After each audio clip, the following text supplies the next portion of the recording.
"Cut it off," I yelled. "Shut up, or my dad'll hear you," Carson Mastick said.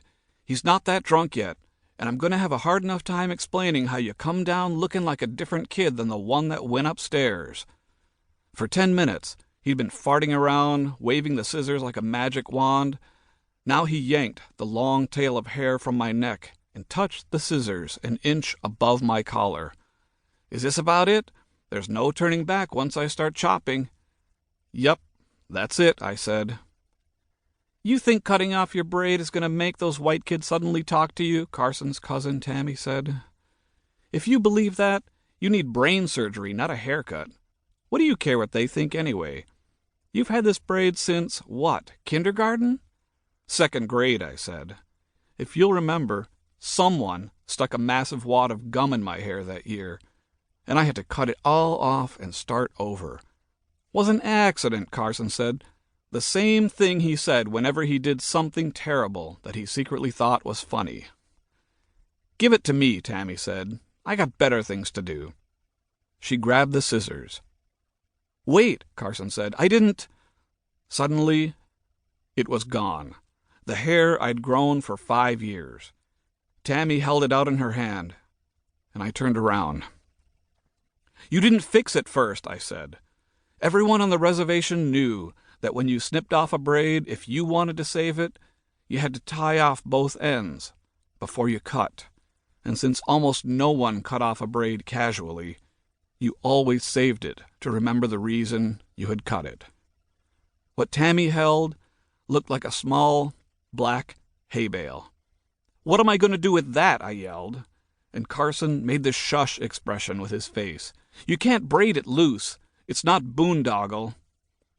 "You could always do what I do," Tammy said. "I have my stylist sweep it up for me, and then when I get home, I let it go in one of the back fields, so the birds can nest with it." "Your stylist," Carson laughed. "I'm the one that cuts her hair." In the mirror, my hair fell in strange lengths from Tammy's cut. "Let me even this out," Carson said. But with each slice he made, my hair looked worse, like I was in one of those paintings at school where the person's lips are on their cheek and one eye sits on top of their ear. I noticed something else in the mirror I hadn't registered before. "When did you get a guitar?" "Last week," Carson said, picking it up and strumming it, then tossing it back in the corner. "I told my old man I wanted one, and he knew I was talking electric, but he brought this piece of crap home.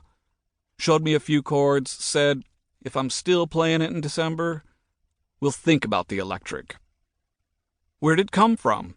I walked over to pick it up, but he grabbed it away. "Sorry," he said with a fake sad face. "The old man said no one else could touch it. We just got it on hock. Bug Jemison was hard up for some of his Rhine wine, so the old man bought him a few jugs till the end of the month, and we're holding the guitar hostage. If he don't pay up when his disability check comes in, the guitar's mine. But until then—" "Can you play any Beatles?" I asked, hopeful. "Beatles? They broke up and ain't never getting back together. Get over it."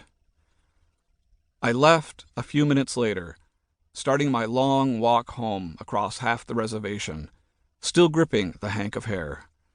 I opened my fingers a little, every few yards, to let the August breeze take some for the birds.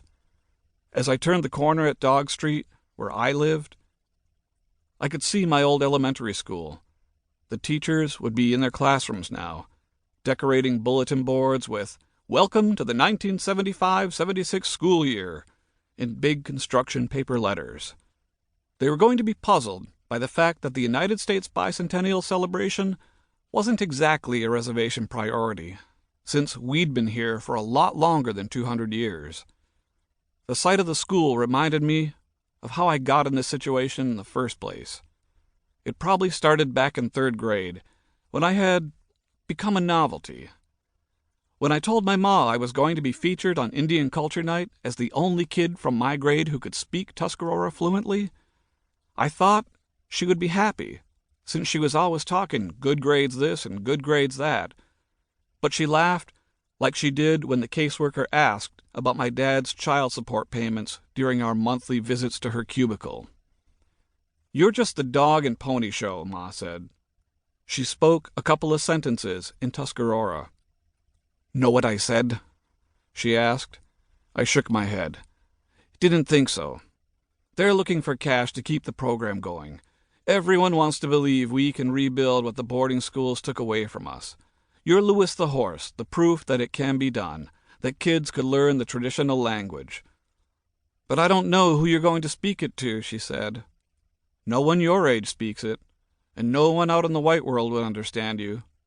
Concentrate on subjects that are going to actually help you out."